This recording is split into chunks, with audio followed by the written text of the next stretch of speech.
we're going to check it for accuracy a little bit and see how it does on the candle. Okay guys, we're going to be trying out this whip here and see how accurate we can be with this whip. This is a bull whip, 6 foot long, 30-inch fall, 10-inch cracker. So let's see what we can do here. Let me go closer there. All right, let's see what we can do here. Here we go, 1, 2, 3.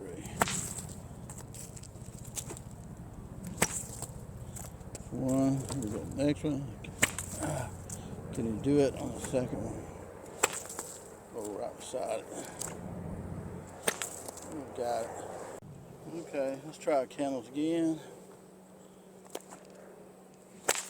Ooh, first one. Can you do it on the second one? All the money is on the second one.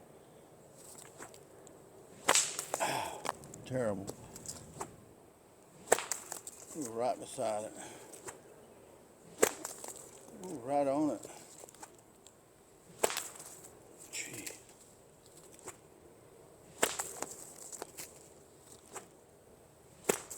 Okay.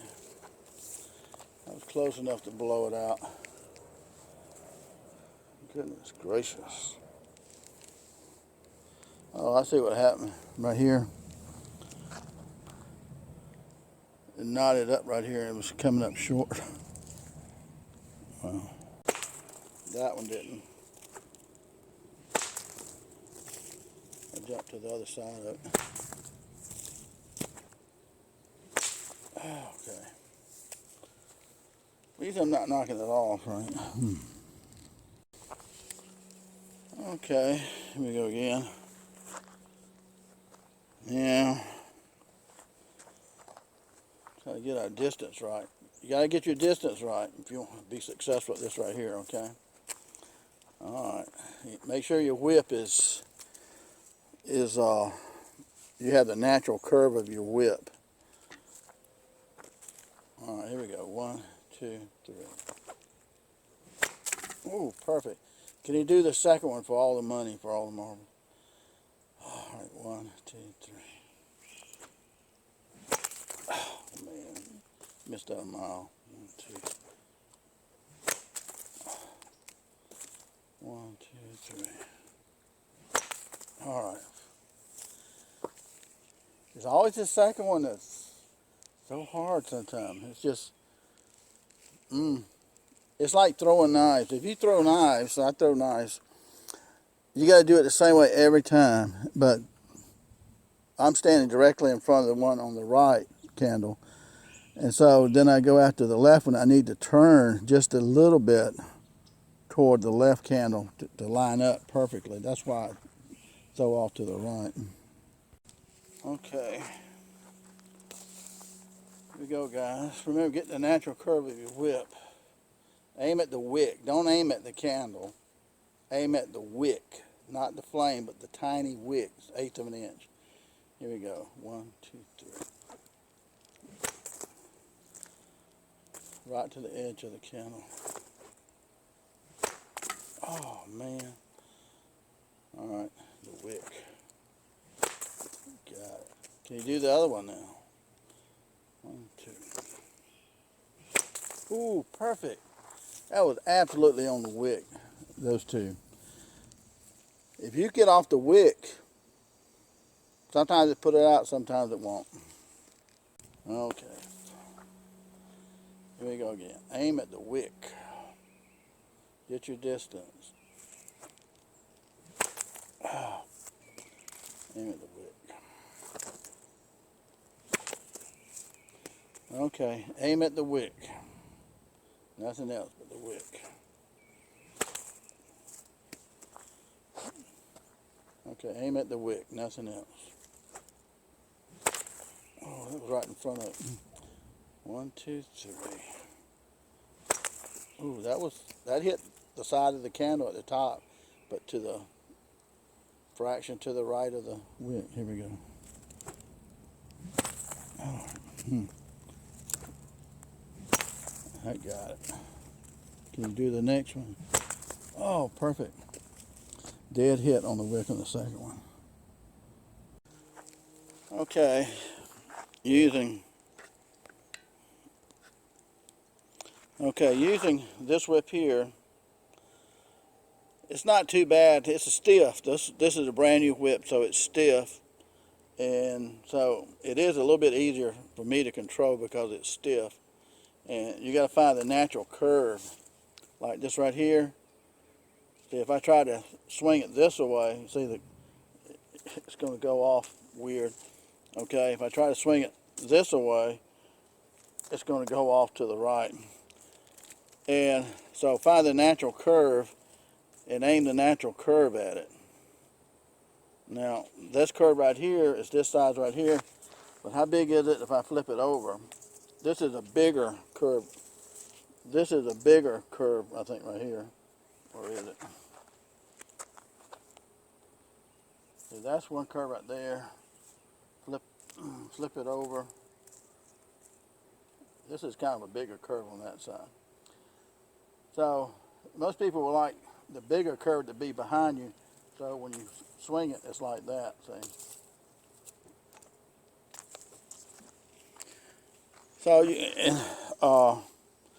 now this whip is short enough for me right here that I can hold it in front of me here and come up and over.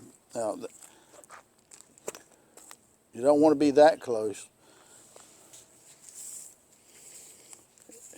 In my videos, I try to show you that when you're putting out a candle, you only want the tassel to hit the candle, this part right here, like 2 inches, 2.5 inches there, to hit that candle, okay? And if you go too far, then it'll wrap around and pull the candle off because only the wax is holding that on. So let's go to the whipping post. Or you can come down at an X shape across the flame too. But if you aim for the wick, the smallest, tiniest part is going to be the wick, not the flame, but the wick. You have a better chance of putting out the candle. Okay, guys, we're using this whip here, the new one, on the whipping post. Okay, let's see. Let me magnify that a little bit. On the red post to the right, you got white tape on the outside, close to the silver cap. That's going to be our first target. Then the next one in is green, then blue, yellow, and white. All right, white tape on the right. The red post, where the silver cap is, that's a white tape. Then next to it's green, blue, yellow, and white. So let's go for white.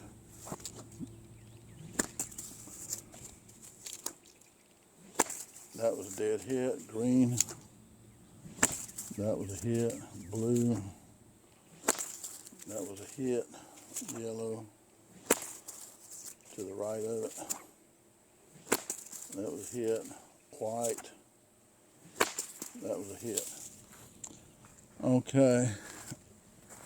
On the red post to the left, we'll go to the white tape close to the silver cross. You need to be standing in front of your target. That's why I had to move the camera. All right, red white tape close to the silver cross on the left side. That was a dead hit. I'm not doing it real fast because I think you may be able to see. Or on YouTube, you know, you can go up to the top of your screen and you can usually slow it down. Yellow tape, the next one. That was right on it. On the yellow, next one's blue. That was kind of to the right, blue. That was on it. Next one's green. That was dead on it. Next one's white.